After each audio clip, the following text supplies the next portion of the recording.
So hello guys, welcome to another study blog. Time हो चुका है सुबह के 8:20। कल पूरा दिन और रात हमारे टाउन में पावर सप्लाई बिल्कुल भी नहीं था, जिसकी वजह से मैं ना ही तो अच्छे से सो पाया और ना ही दिन में अच्छे से पढ़ाई कर पाया। और अपने नए दिन की शुरुआत हम कर रहे हैं अपने धर्म कर्म के साथ। पहली क्लास जो मैं लेने वाला हूँ वो है रीजनिंग की क्लास। इस क्लास को पूरा करने में मुझे लगभग 25 से 30 मिनट का टाइम लगता है, क्योंकि इसमें जो मिसिंग नंबर्स के क्वेश्चन होते हैं, स्क्वायरिंग और क्यूब के क्वेश्चन होते हैं, उसमें कई बार मैं फंस जाता हूं, क्योंकि मैंने अभी तक क्यूब्स को और स्क्वायर्स को अच्छे से याद नहीं किया है। एक्यूरेसी रेट की बात करूं तो मैं 25 में से करीब 20 या 23 क्वेश्चन के बीच में अभी तक अटका हुआ हूं। 25 क्वेश्चन मेरे कभी कभार हो जाते हैं किसी क्लास में जिसमें आसान क्वेश्चन होते हैं। अभी मैं जो मॉक्स लगा रहा हूँ वो प्रीवियस ईयर के मॉक्स हैं और एक्सपेक्टेड जो पेपर होते हैं रीजनिंग के अनअकैडमी ऐप पर आपको ये मिल जाएंगे। अगर आप भी इन मॉक टेस्ट को लगाना चाहते हैं तो आप अनअकैडमी ऐप पर जाकर आकाश चतुर्वेदी सर की फ्री क्लासेस ले सकते हैं। रीजनिंग कंप्लीट करने के बाद में आज मैं इंग्लिश के मॉडल्स चैप्टर की थ्योरी और उसका वर्कबुक पूरा करने वाला हूँ। उसके बाद मैं कुछ इडियम्स और फ्रेजेस भी पढ़ने वाला हूँ। तो चलिए शुरू करते हैं।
गाइज, अगर आप प्रीवियस ईयर क्वेश्चन पेपर्स उठाकर देखोगे तो आपको इडियम्स और फ्रेजेस का इंपॉर्टेंस पता चल जाएगा।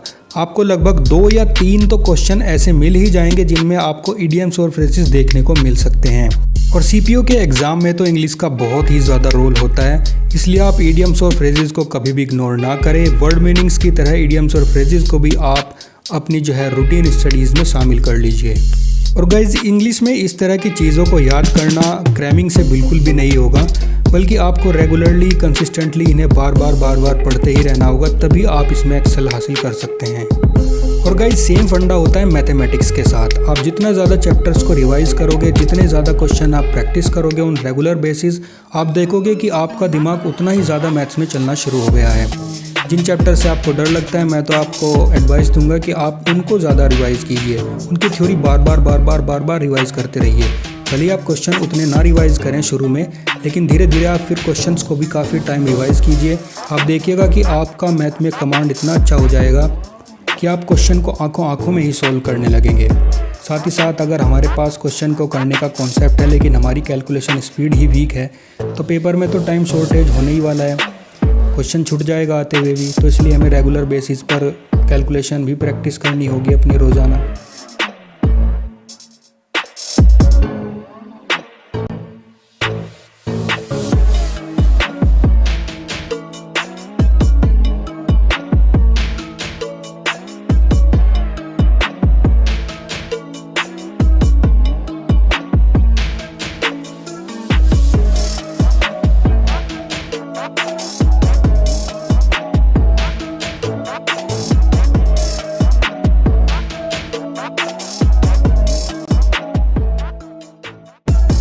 और अगर आप में से कोई ऐसा बंदा है जो अभी जिसने तैयारी शुरू की है और हिस्ट्री से, ज्योग्राफी से, जीएस से ही मतलब डर लगता है उसको, तो मेरी उसको पर्सनल एडवाइस रहेगी कि भैया आप यूट्यूब पर जाकर मैराथन क्लास लगाइए।